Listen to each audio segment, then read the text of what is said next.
ও নবীর উম্মতের দল, ঈসা নবী বলবে আমার উপায় নাই, মুসা নবী বলবে আল্লাহ আমারে বাঁচাও, ঈসা নবী বলবে আমারে বাঁচাও, দাউদ নবী বলবে আমারে বাঁচাও, ইব্রাহিম নবী বলবে আমারে বাঁচাও। কেন ওই ময়দানটা এত ভয়ানক ময়দান, ডানে বামে সামনে পিছনে নজর করে কোনো সাহায্যকারী পাওয়া যাবে না। ওই ময়দানটা এত ভয়ানক ময়দান, কেউ কারো পরিচয় দিবে না। ওই ময়দানের মধ্যে আল্লাহ পাক একটা আওয়াজ দিবে, আওয়াজ। আল্লাহর আওয়াজটা কত কঠিন হবে, আল্লাহর গর্জনটা কত কঠিন হবে, আল্লাহর হুঙ্কারটা বড় কঠিন হবে। আল্লাহ বলবে ফেরাউন কই, নমরুদ কই, হামান কই, সাদ্দাত কই, আবু জাহাল কই, ও নাস্তিকের দল কই, পারলে আমি আল্লাহর সামনে আয়, ক্ষমতা দেখা। আল্লাহর সামনে কেউ ক্ষমতা দেখাতে পারবে? আরো আসতে বলো, আল্লাহর সামনে কেউ ক্ষমতা দেখাতে পারবে না।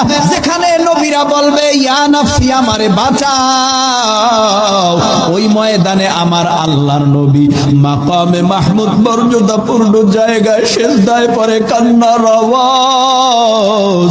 আল্লাহর নবী বলবে ও আমার আল্লাহ, আপনার জাহান্নামে যদি আমার মায়ার উম্মত খায়, আমি নবী জান্নাতে প্রবেশ করব না।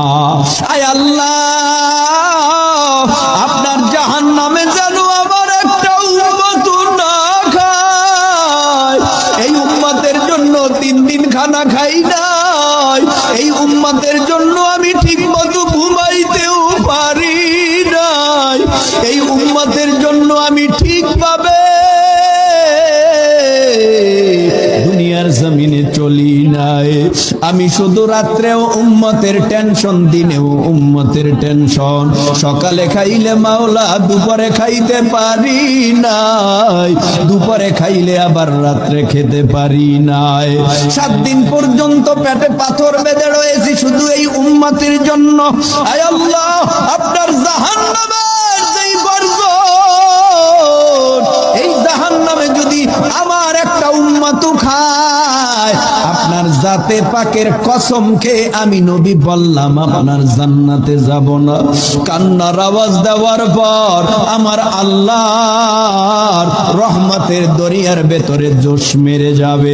আমার আল্লাহ বলবে ইয়া মুহাম্মদ ইরফা রাসাকা ওয়াসাল তুতা ওয়াশফা তুশফা। ও